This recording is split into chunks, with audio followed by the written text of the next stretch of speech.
పెద్దలు, పూజ్యులు, గురుస్వాములు, గురు భవానీలు, భక్తులైనటువంటి ప్రతి ఒక్కరికి కూడా పేరు పేరున నా పాదాభివందనాలు తెలియజేస్తున్నాను.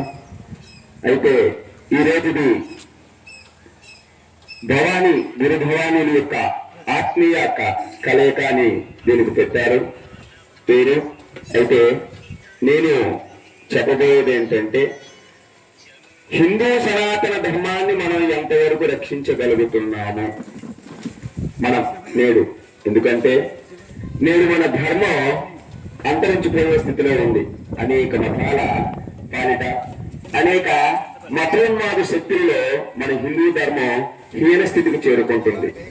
దానిని రక్షించే బాధ్యత మీలాంటి గురువుల మీద ఆధారపడి ఉంది.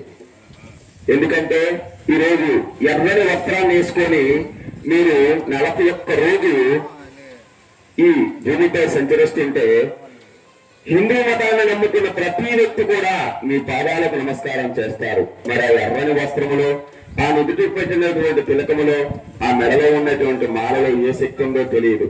కానీ శత్రువు సైతం మీ పాదాలు కడిగి ఆ నీళ్లని నెత్తి మీద చల్లుకుంటారు. అదే మీరు మామూలుగా వెళ్తున్నప్పుడు 10,000 ఇచ్చైనా మీ పాదం పట్టమంటే పట్టరు. అవునా? 10,000 ఇస్తాను నా పాదం కడిగంటే ఎవరో పడగరు. కానీ 10 రూపాయలు ఇవ్వకపోయినా ఇంటికి పిలిపించి భోజనం పెట్టి ఆతిథ్య మర్యాదలు ఇచ్చి మీ పాదం కడుక్కొని మీ నీళ్లు చల్లుకుంటారంటే ఆ మాలలోన, ఆ వస్త్రములోన, ఆ ధర్మంలోన ఎంత శక్తి ఉందో మనం గ్రహించాలి. అయితే ఆ ధర్మాన్ని రక్షించుకునే బాధ్యత మనది. అది అయ్యప్ప మాలాట అవని, భవానీ మాలాట అవని, వెంకటేశ్వర మాల అవని, విఘ్నేశ్వర మాల అవని, ఈ మాలాట అవని, మన హిందూ సనాతన ధర్మాన్ని మాత్రం మనం రక్షించాలి. మన మతస్థులు ఇతర మతస్థులు పాల కాకుండా ఆపగలగాలి. మన ముందుగానే ఎవరైనా క్రిస్టియన్స్ లోనికి చేరుతుంటే దాని మీద మనం యుద్ధం చేయగలగాలి. దైవ స్వరూపాన్ని, దైవాన్ని ప్రసన్నం చేసుకునే శక్తి మనలో లేదు. కానీ గురువు గారు చెప్పేటప్పుడు ధర్మో రక్షితి రక్షత, ధర్మాన్ని మనం రక్షిస్తే అది ధర్మం మనల్ని రక్షిస్తుంది. మనం ధర్మంగా ఆ భగవంతుని ముందు పంచపక్ష ప్రమాణాలు కట్టాల్సిన లేదు.